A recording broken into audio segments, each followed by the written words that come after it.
last-minute shakeup at 5:30 a.m., laundry situation not good. And when your focus is on helping your clients, it's easy to forget about yourself.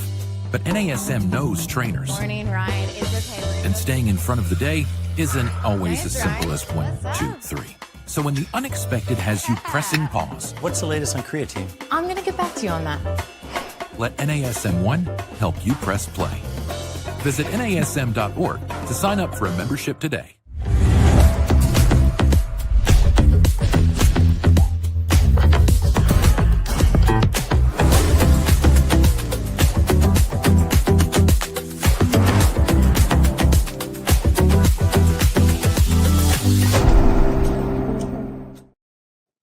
Hello, everyone. Welcome to this week's episode of the Master Instructor Roundtable. I am Wendy Batts, here with my friend and co-host, Marty Miller. Marty, how are you today?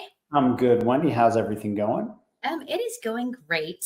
I always enjoy this time of year. So always at the beginning of the year or kind of mid-January, Marty and I try to do the 2025, was obviously our year now, of the fitness trends that ACSM puts out.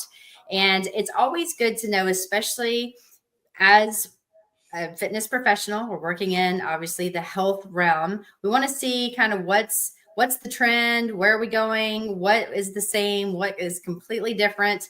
I know there's 3 new trends that were added this year to the survey, so I found that to be very interesting. So Marty and I are going to spend some time talking about the 2025 ACSM trends. Yeah, I love this myself because I'm always testing myself like, hey, did I see that one coming? And, you know, those type of things. So I'm looking forward to this one. So what we're going to talk about, as you said, are those trends. And let's, of course, talk about what's here to stay. Because if it's going to stay, you're going to be facing it day in, day out. So is it something that you need to better arm yourself with in your industry or your part of the industry and how you're working in the, you know, to make your living right now? And then we'll talk about some of them that made it and the why, and then what possible trends should you consider adding to your business? Yeah, a lot of times, Marty, this is how really I thought about working with some people that were new. I mentored a lot of people, and we looked at some of the trends and said, okay, listen, do any of these spark your interest? And this was when youth was a big thing. It was kind of brought in, and a lot of people were kind of focusing on that population. You know, we've talked a lot about the you know, what are you going to do when the pandemic hit? Obviously, that was a big time where, you know, thinking about doing some of the outside boot camps, like those were on the rise. Now you're going to see that those are kind of leveling out. So it's actually pretty interesting to see some of the changes based on what's going on and how it impacts truly where we're headed. 100%.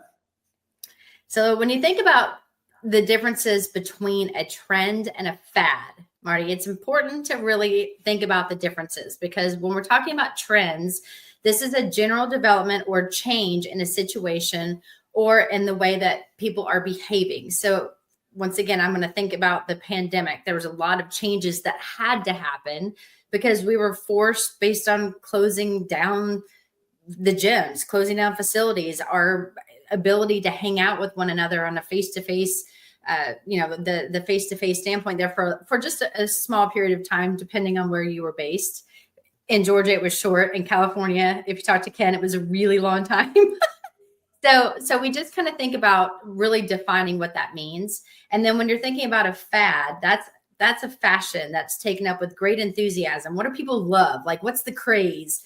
And it can be the words, it could be a song, it can be how people are dressing.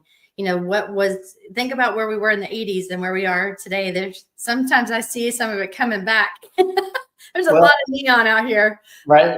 It's interesting you bring that up because in the fitness industry, we'll keep it to this conversation, is I've seen some fads and some people are like, oh, that's a fad. Well, guess what it ended up being? A trend, right? Mm-hmm. So sometimes a fad will come out. Like to me, one of the ones that jumps out was Zumba, right? That was like, is this going to stick? It's stuck. Right? If you're running group exercise in a lot of different type of facilities, you have to have that type of class. Pilates, when I first got into the industry, started out as a niche fad. It's a standard thing now that people do, right? So it became a trend and it's just part of it. So don't write off these fads too soon. Really start to look like, hey, is this going to have some stickiness to it? And is it something I need to adopt pretty quickly? Well, and I find that when we're talking about the ACSM trends, they've done this for many years. And basically what they're doing is they're reaching out to fitness professionals of all different standpoints. So I look on here, there's registered dietitians, they're medical professionals, they're owners of health clubs, they're personal trainers, they're chiropractors, full-time, part-time, different employees. Some people are working at a desk, some people are in the trenches of training. So it's interesting that it is a very well-rounded group of individuals that they survey, and that's how they get this data. And so if you haven't had a chance to really go through when you get done listening to Marty and I think if you go to the ACSM trends and you put in, just type it in, it'll pop right up. It's a pretty thick document where it lists how they got the information, how they were testing it, how they analyzed the data, and then how they come up with this. And then they give you a little blurb about each thing. It's always good to know. Yep. I agree. So as we move forward here, looking at when I was preparing for this, this slide right here tells me a lot. So if you look at the first bullet point, influencer, ambassador-led fitness programs, I do believe a lot of that started with the pandemic because the people who already had a following, it was easy for them to move to putting out workouts, putting out content. And now, like, your Instagram could be a part of your resume. So I don't think that that's going to go backwards. I think that social media presence is something everyone may have to consider depending on what line of work you're doing. Now, I'll caution you, just because somebody has a lot of followers doesn't mean I would necessarily follow them. I'm not bashing anybody. I'm just saying that just because someone can put out engaging content doesn't make it scientifically correct. But also, just because someone's on social media and that's where they're choosing to do their outreach doesn't make them wrong and not an expert because they're on social media either. So you have to have a discerning eye for that. But I promise you, I think that the way people learn and digest content is in snackable. Instagrammable is a phrase we use now. That went from a fad to a trend. Instagrammable content, nuggets of information. So I think that's going to be there. And then, Wendy, I think these other two really have led me to what I've talked about in longevity is hot and cold therapies. As an athletic trainer, I've done this for 30 years. Nothing new, right? Same thing with massage guns and all that. We did that years ago. And then when you see exercise for cancer, the industry is getting more technical. The industry is getting outside of just how much can you bench? How much can you squat? How low can you get your body fat? It's starting to morph into more of a longevity wellness, but I think wellness is an older word. Longevity is the way to look at it. So you're going to have to become a little more scientifically kind of in tune with some of those things that may not be what you learn just in your CPT, hence why we have continuing education, because you're going to have to go outside of just your traditional fitness, exercising, weightlifting, resistance training type of knowledge as the industry continues to grow. Well, and I think it's interesting because you're going to see what's new. And so when I saw the ambassador fitness led programs, I was shocked that it had not been on there before. And then it makes the trends at number 12. So, it comes in hot because just coming into a survey and almost hitting the top 10 just goes to show where social media has taken us just in a year. And to your point, Marty, I follow a lot of different people. Some people they make me laugh. Right. I follow a lot of comedians. I follow a lot of different people. So it's not just fitness related content, but when it does come to fitness and I'm really looking to follow someone, I kind of look at their background. I want people that are different than my mindset, though. I don't want someone telling me the same thing that I already know. I want people to challenge me. But at the same time, if I contacted them back and said, hey, you said this, can you explain to me your rationales, or can you send me some scientific data why you claim that this is the thing? I want them to be able to do that. And not that I am that person, just so you know. So please do not if I want to follow you, please don't say no because you're scared I'm going to come after you for research to back it. But it's one of those things where I want to learn. And if I am going to have this on my, when I'm looking at my feed, I want it to be good. Yeah. And the reason you saw a reaction on my face, because I know you, and I didn't mean to imply that, is I've seen people who the bigger their following gets, the less they feel they need to explain themselves. And I'm like, you're out, that'd be like me taking a course again at Penn West teaching. and saying, well, no, just trust me, just because I'm the professor. So that's where I was like, ooh, because I've seen that. I've asked some questions and they're basically like, do you see how many followers I have? Why do I need to explain myself? Well, that's exactly I know. That's why I threw it out there. I'm on this. Yeah, you and I are aligned. Mm-hmm. Yes. I just, like I said, I want people to have a different opinion, but I also want to know, like, where did they get that opinion? Because maybe it's going to teach me to look at something differently. I always want to learn. And so not saying that what I know is the best, because there's been a lot of changes, Marty. Look how much you and I have changed what we used to teach to where we are now. Like, you know, the whole retraction and then row, and now we do it in a fluid motion because of the way that the shoulder blades move. You know, there's certain things that you learn, and then you have to, you know, take what you know, and then as there's more data out there to say this is better, you have to change your mindset. So just want to tell you to be careful. If you're on social media, be careful. Agreed. So Wendy, you put this together, so I'll let you kind of explain the top 7 here. Yeah. So when we're doing this again, I pulled this directly from the ACSM Trends, and it's important to think too, each one of the ones we're going to talk about, Marty and I are just going to give a small little hit about what it is, like probably why it made the survey. Because I think it's important that if you want to learn more, that you go through and you actually read it in detail. But number 1 to me was not surprising. And I didn't start like at 20 and go backwards. I wanted it just to start from the very beginning. But this was actually number 1 last year as well, which was wearable technology. And you look at all the different devices that are out there. And even talking, when I went and did my physical this year, the doctor asked if I have technology that follows my HRV and how I'm sleeping, and, you know, what my heart rate is throughout the day, and how long am I walking, and how many steps do I take. And, you know, it was actually very interesting because those questions were never a thing before. And she asked me for the first time this year, and I told her, I'm like, yes, I have a Garmin, I wear an Oura ring. You know, I like to have data. I want to see where I'm at. Now, again, they don't always match, but it's consistent with whatever piece of whatever it is that I'm wearing. I used to wear a Whoop, and then I wanted to change it up because I felt like certain data was giving me better results. Maybe because it was nicer. I don't know. but I think wearable technology, more people are really wanting to see where they are. And I know it's not surprising to me that it's number 1. Think about the Apple Watch now. It tells you, you know, like, hey, are you in danger? Is this an SOS thing? I noticed that your heart rate is kind of crazy, and, you know, it can call 911 for you. I mean, it can do a lot of different things. So not surprised by that one. Yeah. When we look at the rest of the list, we're not going to go through each one individually. More people are using apps. Remember this, number 2, more exercise apps when we get to the next slide on number 16. Fitness programming for older adults. The population's getting older. People need to learn how to prevent that aging process. Weight loss is always going to be in and around the top 20 somewhere, because that's probably the number 1 goal for a lot of people.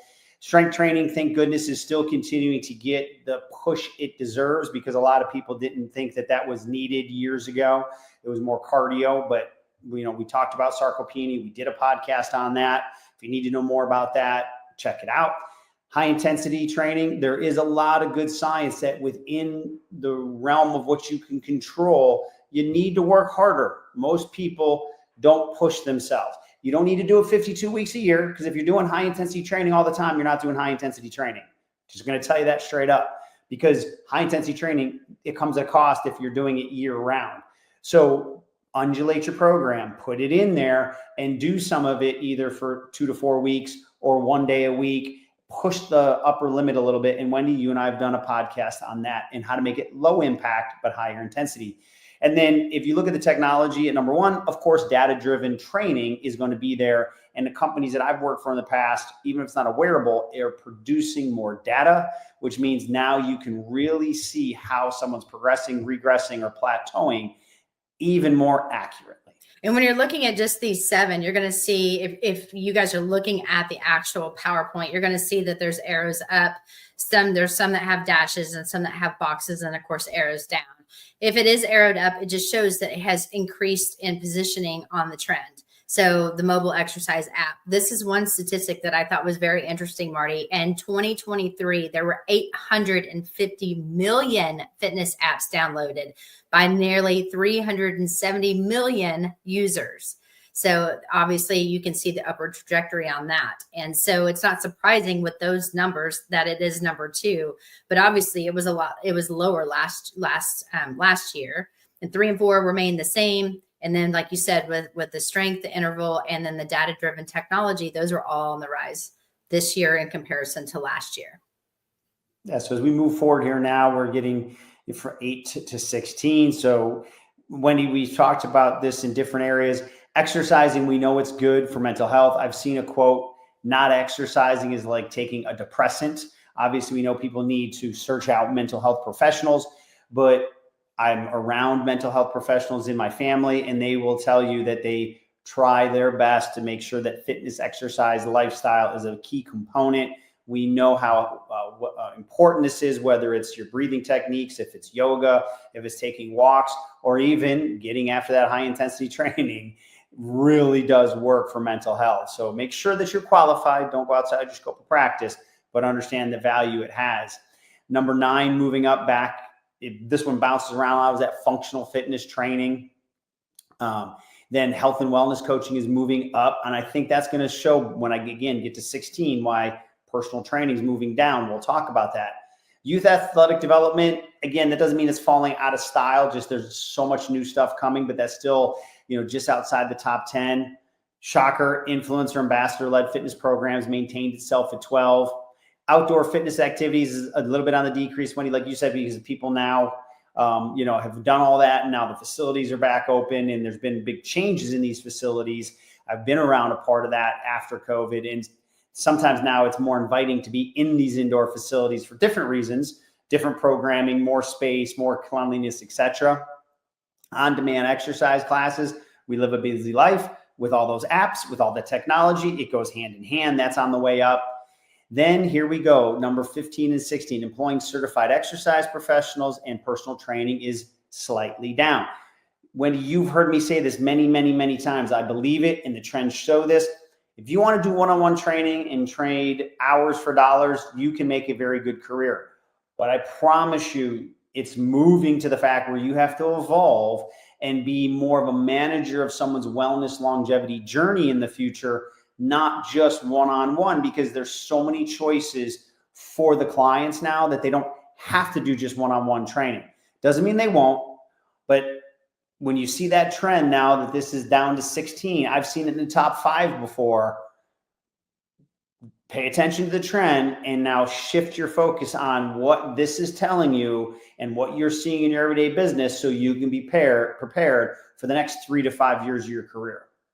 Yeah, and I think this is really is something where when I kind of looked at it, again, it's still in the top 20. And this is looking at a whole. And like you said, Marty, some people are looking at AI now. Some people are using just their technology. We just saw that the mobile apps are going up. So with those mobile apps, look at the NASM Edge app. It has a video to show you exactly how to do it. Now, it's very important, if you are a personal trainer, that having all of these tools and technology, you are the main source.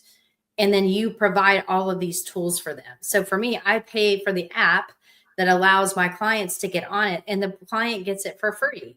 And so it's one of those things like, hey, with my profession and my business, I'm going to make sure you're moving correctly and you're doing this, this, and this in the gym. At home, I'm going to give you this app. I'm going to do check-ins with you. Look at all that I just said, Marty. I've got the app. I'm using the wellness and health coaching by checking in on them. I'm making sure that they're doing well. But then they're also getting my services, and it's going to be all inclusive. And I'm also going to reassess them and make sure that they're doing this. It's the accountability. It's the fitness journey. It's all the things. So when people are like, oh no, it's going down, it's dropping. Well, it's not. We're still in business and we're here to stay. But I think it's important that you kind of see where we are and then how you can take what you're doing and provide these other services, because enhancing that is going to be extremely important.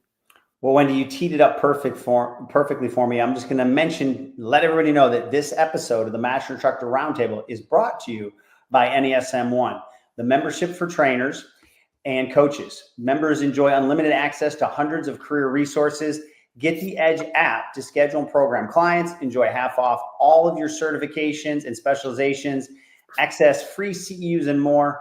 All this for just $35 a month. Go to nasm.org/membership to learn more about NASM 1. Nicely done. Well, then we're only talking about obviously the top 20, but when you're looking at exercise as medicine, guys, that's something that I think is really, it's a solution that advocates the importance of exercise. We always hear movement is medicine or motion is lotion, whatever way you want to look at it.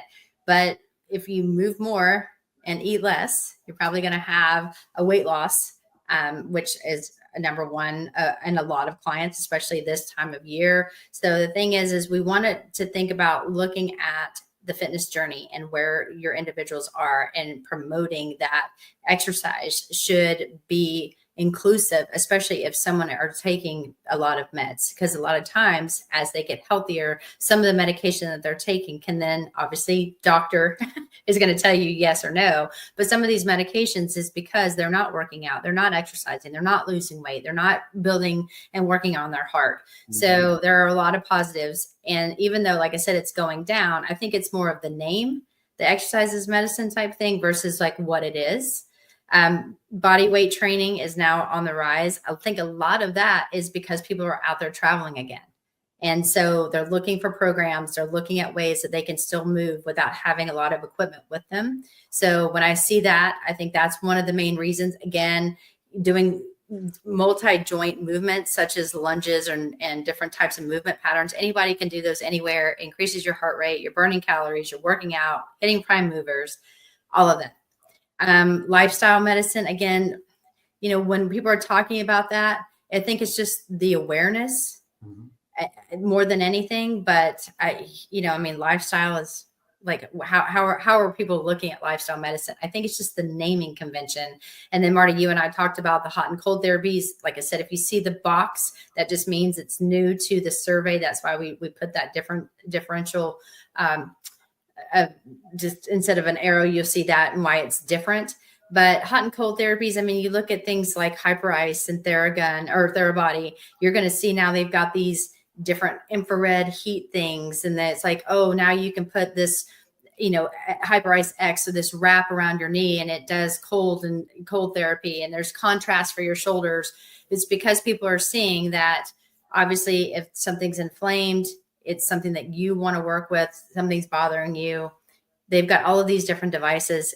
I don't think it's really I think it's here to stay. Like you said, Marty, you've been doing it forever. I've done it in rehab forever, but now it's more portable. I think that's really why it's making the trend. And more people are talking about it. We're talking about recovery. We're talking about active recovery and what you can do to feel better, to get yourself prepared for the next day. Yeah, no, I agree 100%. So again, it's blending more of my sports medicine background into everyday fitness, but I've seen that, even with movement assessments, we did assessments before they were cool. It's just what you did, right? So it's this slow iteration of the generalized fitness I grew up with, learning sports medicine at the same time, and they're becoming a little closer. Obviously, their scope of practice, but personal trainers are looking at things a lot differently than they did when I first got into the industry, for sure. Yes. And so we're looking at the ACSM Trends for Trends. How about the trims? The trends for 2025. It indicates that the fitness industry is making a shift to better integrate and advance technology to support exercise programming, using digital technology to monitor and provide feedback for both in-person and remote services. It's going to make a huge impact on your clients. It seems that businesses of wearable technology and mobile exercise apps will support this trend, though it will also think about the safety and the privacy efforts. So people that are scared to go to the gym, people that have no desire to work out, I think it's very, very important that we have to work with what we have. And I still do online training. I have clients that have no desire to go back into the gym. They have a gym in their home. They've worked with me for many years. So when I tell them to look at the 5 kinetic chain checkpoints, or I say, look at your feet, they know exactly what I mean. I can see them. So the thing is we find ways. I think we have to embrace everything. We have to embrace AI. We have to embrace the fact that some people just don't want to leave and some people want to make it convenient. So look at all the things where technology is and where it's headed, and then you have to see where you can integrate. Right. No, that's a great way to say it. The industry will continue to evolve, and just make sure you have good resources, find your niches, but make sure you're paying attention. So that way you're not like, I didn't see that coming and now my business is drying up, because there's generally plenty of information out there to know where things are going. So when you look here, you can see that exercise professionals can utilize technology. Wendy, you've mentioned it. And this is to increase individualization while managing a workload that comes with personal training and small group training, right? So you can use it to your advantage to make your life easier, more reproducible. And sometimes you can take on more clients, or if you're happy with your clients, you get more time back in your life for other things. Global trends still report and suggest that regular exercise is an important adjunct therapy in weight loss, mental health, and active aging. That's never changing. Like, I know the magic pill for the Ozempics and the weight loss has happened, but even with those magic pills, you still need to exercise. So that's the good news. Who knew? I did. That I knew. I know that too, but so certified and qualified exercise professionals, they can add value to both clinical and commercial settings in support of these trends. As Marty and I said, find your niche and look at this trend. See if there's like enhancements that you can add on. Guess what? If you add on and you do more for your business, you can charge more. So no one can predict what's going to happen in the future, but it's because you just never know. But when you look at these surveys, it gives you some reliable tool that is across, we talked about this, a lot of different health professionals, and it's helping us track trends for businesses and programming so we can make better decisions on what do we need to do next? Where are we going? How can we grow our business? How can we make sure that we're staying in the know and we're ahead of the game? Because you can think about looking at some of this, and even though we don't know what's going to be added on because somebody can write in there and it ends up making the survey, you have a really good idea. So when somebody asks you questions about it, you just want to say, hey, I think it's really important that we look at this because this is like the hot and cold therapy. Are you doing that with your clients? Is it something they can do on their own? Maybe you start selling those. I mean, there's a lot of different things you can do. Mm-hmm.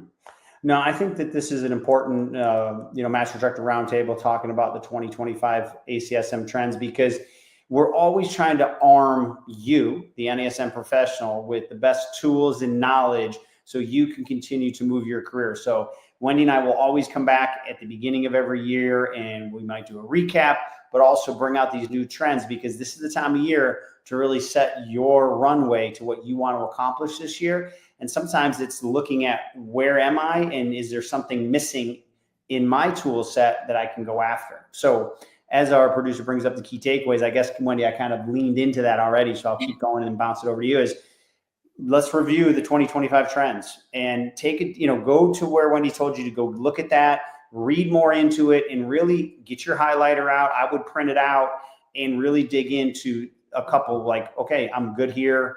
I had zero idea here, or this is an opportunity, and then you can look at where you want to develop your business.